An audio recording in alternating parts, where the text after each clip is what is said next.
Olá pessoal, na aula de hoje vamos falar sobre tipos de sujeitos. Vamos lá? O primeiro sujeito é o sujeito simples. Como é que acontece ele? Como conseguimos identificar o sujeito simples? Primeiro, é importante saber que ele tem um único núcleo. Bem, o que é o núcleo do sujeito? Vocês já sabem identificar o que é um sujeito, o que é um predicado, agora vamos identificar esses tipos aí. O núcleo do sujeito é a palavra mais importante do sujeito. Você vai encontrar lá o sujeito no período, na oração, e neste sujeito você vai identificar qual é a parte mais importante dele. Normalmente é um substantivo, um pronome ou um adjetivo substantivado. E ele nunca começa com preposição. Guarde isso com vocês, isso é muito importante.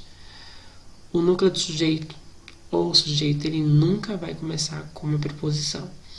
Já sabemos que o sujeito é o termo da oração que trata diretamente com o verbo, que se relaciona diretamente com o verbo. E ele nunca pode começar com uma preposição. Então vamos ver aqui um exemplo de um sujeito simples. Nesta oração, as vacas malhadas pastavam na fazenda. O primeiro exercício que a gente tem que fazer é encontrar o verbo. Onde está o verbo dessa oração? É pastavam. Muito bem. Qual é o termo dessa oração que está se relacionando com o verbo pastavam? É as vacas malhadas. Quem era que estava pastando? As vacas malhadas. Agora, já encontramos o sujeito, porque o sujeito é o termo que se relaciona diretamente com o verbo. Mas qual é a parte mais importante desse sujeito? É as vacas ou malhadas? É claro que é vacas, porque o núcleo do sujeito ou é um substantivo, ou é um pronome, ou é um adjetivo. Neste caso aí são as vacas, porque malhadas é característica de vacas. Então a parte mais importante desse sujeito é vacas. Então o núcleo do sujeito é vacas. Mesmo estando no plural, é apenas um sujeito? Sim, é apenas um sujeito, porque a gente está tratando aqui da expressão vacas. Não estamos analisando se é uma, duas ou três vacas. Mas quem é o sujeito? O sujeito aqui é vacas. Apenas uma palavra importante, então apenas um núcleo. As vacas malhadas. As vacas malhadas é o sujeito e o núcleo do sujeito, vacas. Então, sujeito simples.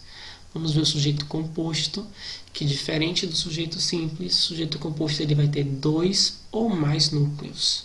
Então nós temos as vacas malhadas e os bois pretos pastavam na fazenda. Primeiro exercício, identificamos o verbo. Pastavam. Quem é que estava pastando na fazenda? Qual é o termo desta oração que está se relacionando direto com o verbo? As vacas malhadas e os bois pretos. Qual é a parte mais importante, mais significativa dentro desse sujeito? Vacas e bois. Então eu tenho dois núcleos. Se eu tenho dois ou mais núcleos, eu tenho um sujeito composto. Vamos agora para o sujeito oculto, ou em muitas gramáticas nós também podemos encontrar como sujeito desinencial. Por quê? O sujeito oculto, como o próprio nome está dizendo aí, ele não está expresso na oração, ele está escondido. E ele também pode ser chamado de sujeito desinencial, porque através da desinência de número e pessoa do verbo, nós conseguimos identificar que sujeito é esse que não está expresso na oração. Observem. Estamos felizes com a aprovação de todos. Onde está o verbo? Estamos. Quem é que está feliz? Estamos felizes. Aí nós estamos conjugando, não é isso? Quem está feliz? Nós. Nós é um sujeito que não está aí, mas através da desinência, olha ela aí, de número e pessoa, nós sabemos que esse verbo está se referindo ao sujeito nós, a primeira pessoa do plural, nós. Ele não está expresso na oração, mas através dessa desinência, por isso ele pode ser sujeito oculto ou desinencial, nós identificamos o tipo de sujeito.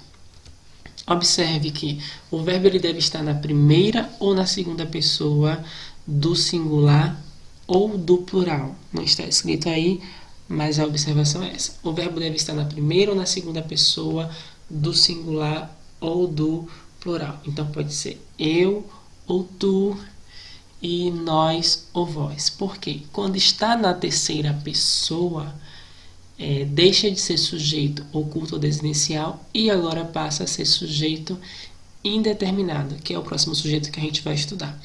Então, sujeito oculto ou desinicial, o verbo deve estar sempre na primeira ou na segunda pessoa do singular ou do plural. E nós identificamos aí através da conjugação verbal. Já o sujeito indeterminado é aquele que não se pode explicitar, né? Você não quer determinar aquele sujeito.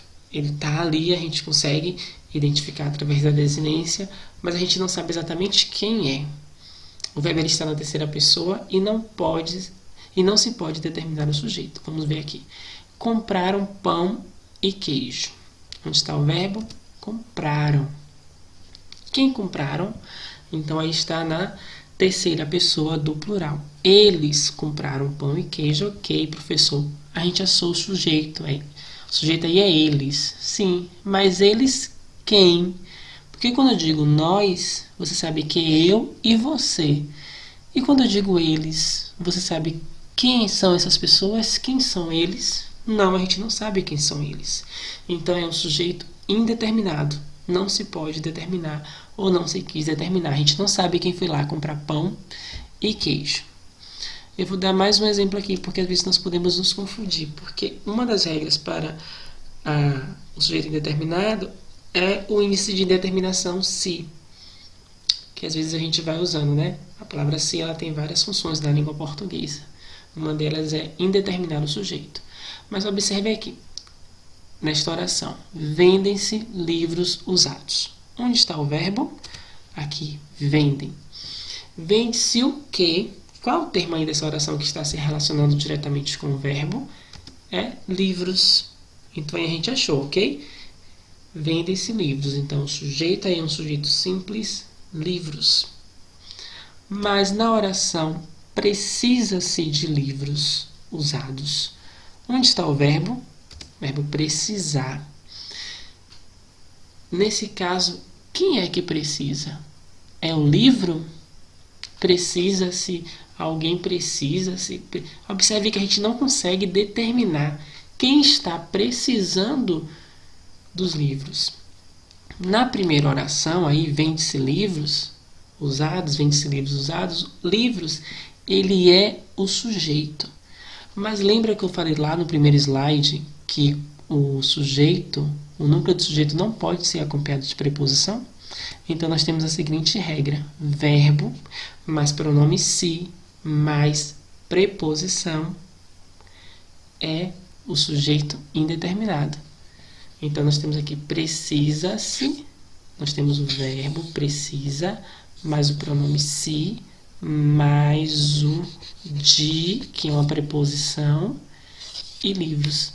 Então aqui nós não temos sujeito, porque o núcleo do sujeito nunca pode começar com preposição, não existe sujeito preposicionado. Então para o sujeito indeterminado ele é um pouquinho chatinho mesmo da gente compreender. Mas o sujeito indeterminado nós vamos ter duas regras. A primeira regra é o verbo estar na terceira pessoa, né? Na terceira pessoa do singular ou do plural, ele, eles, ela, elas. A gente não consegue determinar. Ou a estrutura da oração vai ser verbo mais pronome se mais preposição. No caso aí, precisa-se de livros. Vamos seguindo. A última classificação, oração sem sujeito ou sujeito inexistente. Claro, nós podemos sim ter uma oração que não tem sujeito. Então, é quando não se tem um sujeito possível. Nós temos 3 casos. O primeiro caso é quando o verbo ele está indicando o fenômeno da natureza. Choveu muito em Camaçari. Onde está o verbo aí? Choveu. Quem chove? A gente não pode identificar quem choveu, quem fez chover, a nuvem que choveu. Não tem sujeito. O fenômeno da natureza não vai ter sujeito. Quando o verbo haver for no sentido de existir. Houve muitos gritos lá fora. Sim, houve. Quem gritou? De onde veio esse grito? A gente sabe que houve. Então aí também não tem sujeito. O verbo fazer indicando tempo ou clima. Faz anos que não a vejo. Aí também não tem. Faz o quê? Faz anos. Não tem como identificar o sujeito. Então nessas três relações nós temos uma oração sem sujeito.